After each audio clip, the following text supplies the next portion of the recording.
भगवत गीता में लिखा है, इंसान का मन अंधा होता है, इसके पीछे अपना कोई ज्ञान नहीं होता। मन कुछ नहीं जानता और ना ही सही मार्गदर्शन कराता है। इसलिए आप अंधे मन की बातें मानकर ज़रूरी कामों को टालना जो है बंद कर दीजिए। आप हमेशा अपनी बुद्धि से काम लीजिए, मन से कभी नहीं। क्योंकि अंधा मन आपको हमेशा ज़रूरी कामों को करने को रोक देता है। जब आप बुद्धि के ज़रिए कामों को करना शुरू कर देंगे तो धीरे धीरे आपका मन आपका मिलतीन बनता चला जाएगा। लेकिन अभी आपका मन आपका दुश्मन बना हुआ है, जो आपको दिन पे दिन बर्बाद करता जा रहा है। जब भी हमारी ज़िंदगी में समस्याएं या मुश्किलें आती हैं तो हमसे ज़्यादातर लोग सोचते हैं कि ऐसा हमारे साथ ही क्यों हो रहा है। यह सोच धीरे धीरे हमारे अंदर घोर निराशा पैदा करके हमारी ज़िंदगी को एक बोझ बना देती है। ऐसे में ज़रूरत है कि हम खुद पर भरोसा रखें और अपनी पूरी ताकत के साथ उनका मुकाबला करें। और ऐसा तब तक करते रहें जब तक हम उन पर विजय हासिल ना कर लें। आप सोचेंगे कि यह असंभव है, लेकिन विश्वास मानिए, ज़िंदगी में कुछ भी असंभव नहीं है। अगर विश्वास ना हो तो एक प्रेरक कहानी यह भी है, जिसको सुन के आप भी मोटिवेट हो जाओगे और कुछ सीखने को मिलेगा। 4 दिसंबर 1982 को ऑस्ट्रेलिया में एक बच्चे का जन्म होता है, जिसका नाम निक वुजिकिक था। निक वुजिकिक अन्य बच्चों की तरह स्वस्थ तो थे, लेकिन उनमें एक कमी थी। फोकोमेलिया नाम के एक दुर्लभ विकार के साथ पैदा हुए थे, जिसके कारण उनके दोनों हाथ और पैर नहीं थे। डॉक्टर हैरान थे कि निक वुजिकिक के हाथ पैर क्यों नहीं हैं। निक वुजिकिक के माता पिता को यह चिंता सताने लगी थी कि निक वुजिकिक का जीवन अब कैसा होगा। एक बिना हाथ पैर वाले बच्चे का भविष्य कैसा होगा। बचपन के शुरुआती दिन तो बहुत ही मुश्किल थे। निक वुजिकिक के जीवन में कई तरह की परेशानियां, मुश्किलें आने लगी।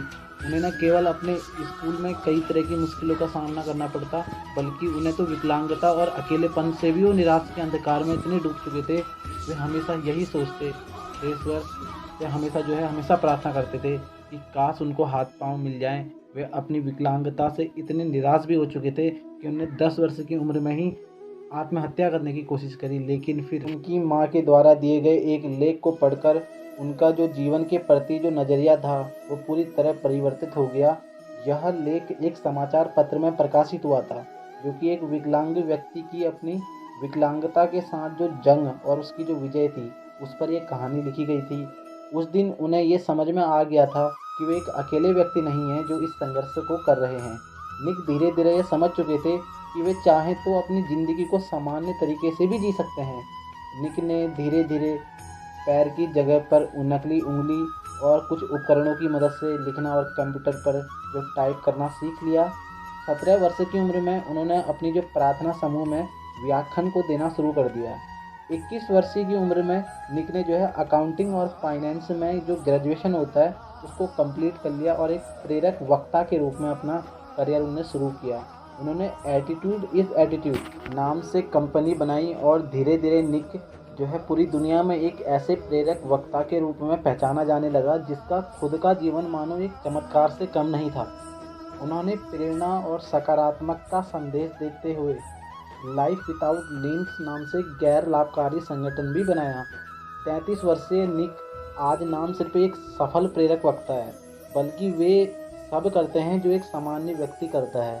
जन्म से ही हाथ पैर न होने के बावजूद भी वो गोल्फ व फुटबॉल खेलते हैं, तैरते हैं, स्काई डाइविंग और सर्फिंग भी करते हैं। यह अपने आप में एक उल्लेखनीय उपलब्धि है, लेकिन इससे भी ज़्यादा प्रभावित करने वाली बात उनकी जीवन की प्रति खुशी, शांति का जो सम्मोहक भावना होती है। आज वे दुनिया को ज़िंदगी जीने का तरीका सिखा रहे हैं, जहां हम छोटी छोटी बातों से परेशान और हताश हो जाते हैं। वही निक वुजिकिक जैसे लोग हर पल यह साबित करते रहते हैं कि असंभव कुछ भी नहीं, प्रयास करने पर सब कुछ आसान हो जाता है। मेरे दोस्त, ज़िंदगी द्वारा दी गई हर चीज़ को खुले मन से स्वीकार करो, चाहे वे मुश्किलें ही क्यों ना हो।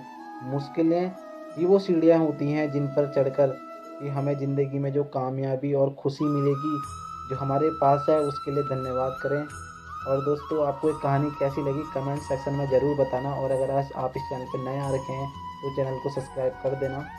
तो दोस्तों मिलते हैं आगे इसी तरह एक अलग स्टोरी के साथ। तब तक के लिए आपका बहुत बहुत धन्यवाद। जय हिंद।